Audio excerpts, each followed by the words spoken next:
আসসালামু আলাইকুম। দেশ আজ ধ্বংসের পথে।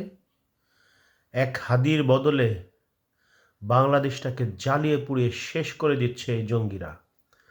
আসল উদ্দেশ্য হাদি কিছুই না। হাদি শুধু নামে মাত্র।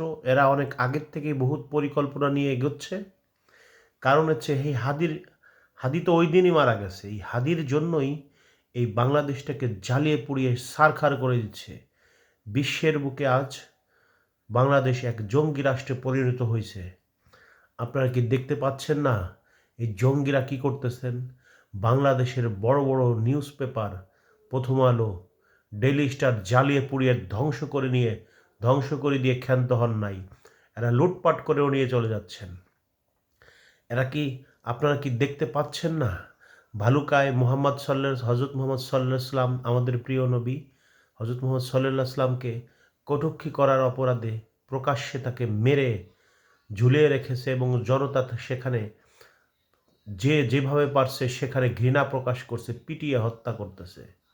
রাষ্ট্রের একটা আইন আছে, অবকাঠামো আছে। রাষ্ট্রের আইনের কাছে তাকে হস্তান্তর করতো, সেটাই তো ভালো ছিল।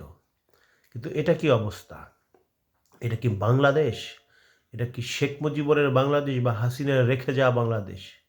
হাসিনাকে ক্ষমতাচ্যুত করা হয়েছে যে বাংলাদেশের মানুষকে আরও সুযোগ সুবিধা দেওয়া হবে, বাংলাদেশের সাধারণ মানুষ স্বাধীনভাবে কথা বলতে পারবে, স্বাধীনভাবে চলাফেরা করতে পারবে।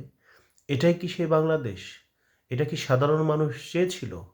এভাবে প্রতিদিন জ্বালাও পোড়াও, হত্যা, নির্যাতন, যা খুশি যা এক শ্রেণীর মানুষ আইন হাতে তুলে নেবে? আসলে এটা তা না। এটা জঙ্গিতে পরিণত করেছে। শুধু আওয়ামী লীগ বিরোধী না, এরা ভারত বিরোধী এবং পাশাপাশি গণতন্ত্রে বিশ্বাসী। বিএনপি একটা বাংলাদেশে বড় দল, আওয়ামী লীগের সমান দল। এই বিএনপিকেও ধ্বংস করার জন্য নামছে এরা। এরা বড় মিশন এখন হচ্ছে আওয়ামী লীগ নাই মাঠে, বিএনপিকে কীভাবে ধ্বংস করা যায়, এই ধ্বংসের নীলা খেলায় এরা নামছে।